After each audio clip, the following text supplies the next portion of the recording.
faut que les régimes aussi mettent en place des institutions qui contrôlent, mais qui laissent les individus se développer, s'épanouir et développer leur économie. On va juste laisser Jacques Cheminade Pardon. répondre Oui, avant de Nous revenir vivons sur la deux choses entièrement fausses aujourd'hui, dans les pays occidentaux en tout cas.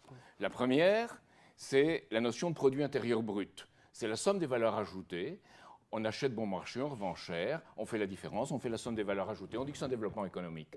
À ce tarif-là, le Brésil se développe grâce à l'éthanol.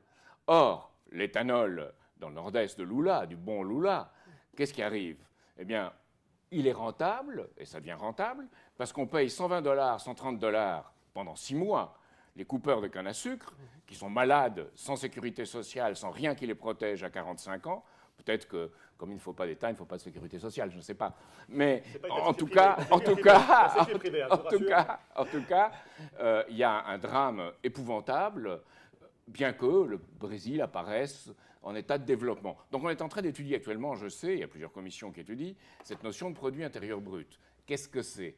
C'est le développement de l'équipement de l'homme, de l'équipement de la nature. Il y a un développement réel dans un partage de ce développement. C'est ces deux éléments qui sont absolument fondamentaux. Et il faut revenir à quelque chose qui soit réel. La deuxième chose sur laquelle nous vivons, qui est un mythe, c'est celui des élections et de la démocratie.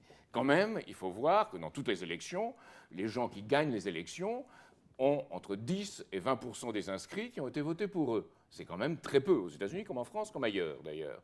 Alors les gens savent que ça se passe ailleurs. Et pour que ça se passe avec eux, il faut rétablir quelque chose qui soit de leur responsabilité. Alors je pense qu'une institution qui veille sur l'éthique, qui veille sur la morale, qui veille sur le développement est nécessaire. Mais en même temps, il faut quelque chose qui donne les allocations d'argent vers de grands projets décidés en commun, qui donne le là. Dans un orchestre, chacun ne peut pas jouer d'une façon ou de l'autre. Il faut quelque chose donne le là. Et c'est l'idée de banque nationale. Alors ce n'est pas une idée de banque nationale avec des énarques ou des avocats d'affaires, comme on voit le pouvoir en France aujourd'hui. Non, c'est des représentants des forces vives de la nation. Et à ce moment-là, on décide en commun des grands projets, on le décide aussi à l'échelle internationale. Et c'est ce que personnellement nous appelons un nouveau Bretton Woods, dont Nicolas Sarkozy a parlé dans son discours de Toulon. Puis à Londres, après le G20, il n'a plus parlé du tout. C'est quoi les forces vives? Les forces vives, c'est ceux qui produisent, c'est ceux qui éduquent, c'est ceux qui font la santé. Non, un financier ne produit pas. Il ne produit pas de richesse réelle physique. Il y a une liste, vous avez établi une liste des gens qui produisent et ceux qui ne produisent pas? Il n'y a pas une liste au sens français cartésien du terme, mais il y a une liste de ceux qui font un bien à leur société et à celle dans laquelle ils vivent. C'est pour ça qu'il y a une éthique, sans ça il n'y en aurait pas. Et une liste de ceux qui profitent des circonstances. De Gaulle le disait très justement en 1940. On lui demandait mais pourquoi les grands diplomates, pourquoi les militaires, pourquoi tous ces gens-là ne sont pas avec vous à Londres? Et il répondait parce que dans une époque de crise comme celle-là, au moins dans nos pays, les possédants sont toujours possédés par ce qu'ils possèdent. Et c'est cette possession, cette forme de possession qui, je pense, est aujourd'hui absolument le mal. Et qu'on peut le combattre que si on le combat à une échelle collective, à une échelle d'ensemble. On ne peut pas le faire par la somme d'initiatives diverses et incontrôlées. Il faut un certain vouloir vivre en commun. Et c'est ce vouloir vivre en commun qu'il faut absolument rétablir. Marwan Mohamed, avant Aziz. Juste quelques petits points. C'est bien que Aziz ait réagi en fait sur la question de la finance qui participe au développement dans le monde. Quand j'entends ce discours de la finance qui aurait participé à l'essor d'économies en développement pour les sortir de la pauvreté, à un moment donné, le progrès de qui et le progrès comment? Et dans des sociétés où il n'y a pas de répartition, où il y a une intelligentsia qui contrôle l'essentiel des ressources en capital et des ressources naturelles, forcément, oui, il y a de la croissance, il y a du progrès économique qui bénéficie à eux et pas à l'essentiel du peuple dans ces pays. Donc, je veux qu'à un moment donné, on ait l'honnêteté en tant que secteur bancaire de dire, voilà, on n'est pas allé là-bas pour faire du bénévolat ou de l'humanitaire, on est parti là-bas parce que ça maximisait nos profits. Et en tant qu'objet économique, en tant qu'entreprise, c'est ça qu'on cherche. Donc, arrêtez de se servir de cet argument de bonté et de développement. Je sais que c'est pas ce que vous faites. L'économie est une force de création de richesse et d'amélioration de la qualité de vie. Il y a des dérives, il y a des crises, ça fait partie du capitalisme, mais il y a aussi beaucoup de bienfaits. D'accord. Le point sur lequel... C'est pas de la philanthropie. Oui. Bien sûr. Le point sur lequel je mets le doigt, c'est que quand on dit la finance a participé au développement de l'Afrique, moi, je pose tout de suite la question, la finance a participé au développement de qui en Afrique et de quelle population est-ce qu'on a fait le... en Afrique, la finance. D'accord. Les États occidentaux sont en Afrique pour aller voler les biens des Africains, mais la finance n'est pas en Afrique. Donc ça, c'est bon à entendre. Alors, sur ce point, justement, tout à l'heure, on parlait de Gaulle. Il y a quelque chose que j'aimerais relater ici, c'est que quand De Gaulle a vu venir le fait qu'il allait avoir une décolonisation et qu'il allait falloir partir d'Afrique, il a mis aux commandes d'une mission quelqu'un qui s'appelait Denis Focard, qui était son bras droit, et qui a été chargé pendant des années de mettre en place la politique france-africaine sur le territoire sur place. De Gaulle avait une expression très particulière pour parler de lui. Il disait « Quand je pète, il pue ». C'est-à-dire que lui avait une volonté politique et c'est Denis Focard qui écopait en fait du coût médiatique, du coût en termes de représentation de ces actions-là. Donc il y a eu une volonté délibérée quand on a dû rendre le territoire, quand on a dû partir de manière politique et militaire. Il y a quelqu'un qui avait une image très belle pour ça. Il disait « Ils ont rendu les colonies, mais pas l'économie ». Donc ces pays, ce qui s'est passé, c'est comme si à la place d'une colonisation politique et militaire, on avait remplacé ça par un asservissement par la dette de ces pays. Donc, quelle part de responsabilité les banques tirent dans ce jeu-là, je ne suis pas capable de le dire. C'était une volonté politique et c'était une volonté d'État de mettre en place ce contrôle. Ensuite, sur le point suivant, M. Cheminade parlait de la nécessité en tant que peuple, en tant que nation, de s'approprier un certain nombre d'enjeux, de questions de société, et qu'il faut mener des projets d'ensemble si on veut que ça porte ses fruits. Et en même temps, comment réconcilier ça avec un appel à la justice, un appel à la moralité? Comment faire prendre en compte ces questions-là dans une société? Est-ce que ça se fait de manière individuelle ou de manière collective? J'ai envie de dire que l'individu, dans la société du moins dans laquelle on vit, il est le maillon de base. C'est quelque chose que je déplore, c'est quelque chose qui est un fait. Et donc, dans un premier temps, il y a la nécessité de responsabiliser les gens sur l'idée de collectif, l'idée de responsabilité collective. Et ensuite, quel organe mettre en place pour gérer ces projets? Oui, j'aime l'idée de la Banque nationale qui coordonne à l'échelon du pays, à la taille du pays, les grands enjeux économiques, qui met en place les disponibilités d'argent là où elles sont un besoin pour mettre en œuvre des projets réels. Alors, justement, nous arrivons bientôt au terme de l'émission. On va conclure rapidement. En un mot, il nous reste quelques minutes, en un mot, y a-t-il des faiseurs de crise, oui ou non? Aziz Seni. Oui, bien évidemment, il y a des faiseurs de crise qui sont ce que j'appellerais les sans cœur, les sans éthique, les sans responsabilité, les sans âme, presque.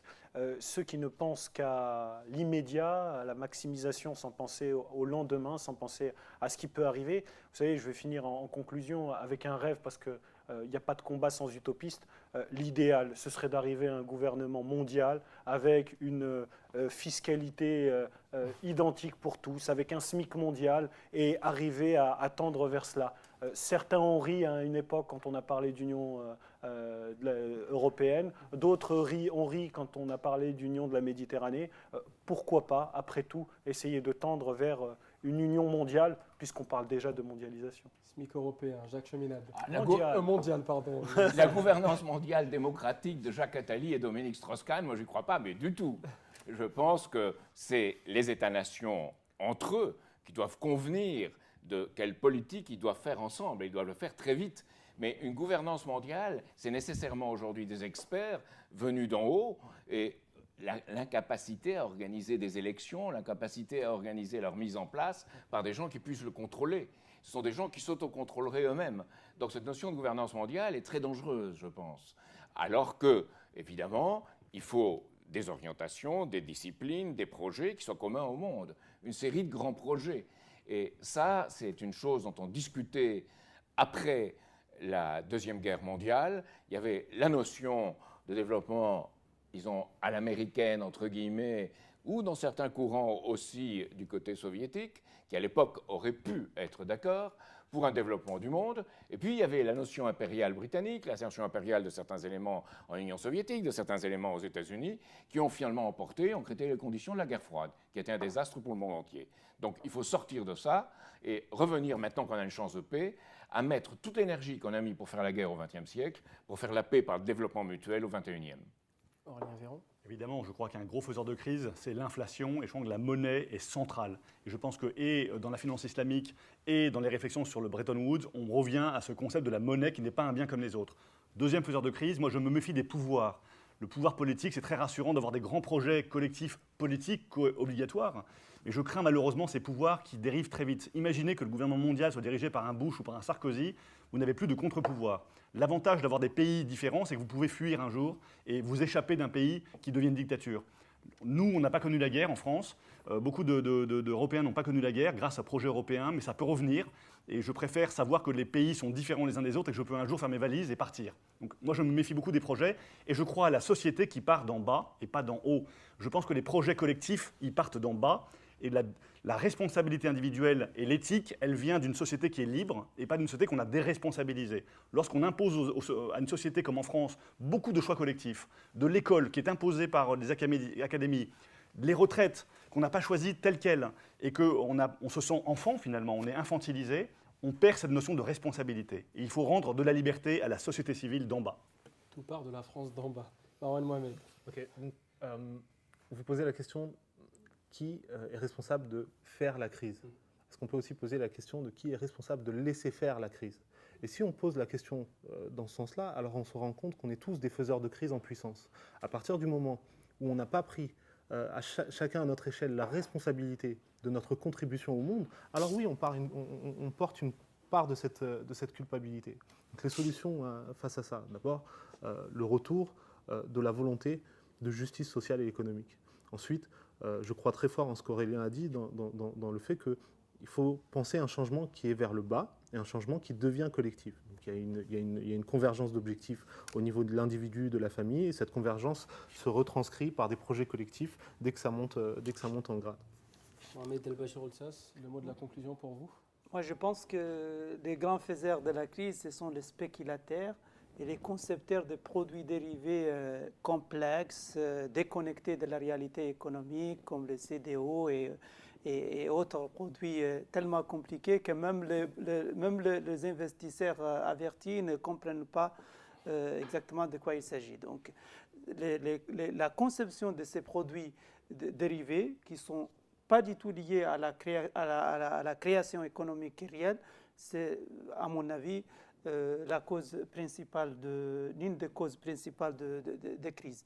Maintenant, pour essayer de répondre un peu à ce que vient de dire, de compléter un peu ce que vient de dire Marwan, je pense que chacun a sa responsabilité également dans la crise. Chacun a son compte dans les banques et chacun peut se poser la question, qu'est-ce que les banquiers font de nos argents? Et là, on doit un peu, en quelque sorte, s'orienter vers une culture d'épargne solidaire, une culture d'épargne qui permet à chaque déposant, chaque épargnant de se dire « je voudrais que mon épargne soit utile pour la société, pour le bien-être commun, que mon épargne contribue en quelque sorte au risque et par conséquent que la rémunération de mon épargne soit lié à la performance des banques et vice-versa. Et ça, c'est ce que j'appelle finance ou un système financier participatif et socialement conscient. Voilà, ce sera le mot de la fin. En tout cas, merci à tous pour votre présence ici sur le plateau de Place Publique. On se retrouve quant à nous pour un prochain thème, bien sûr. À bientôt.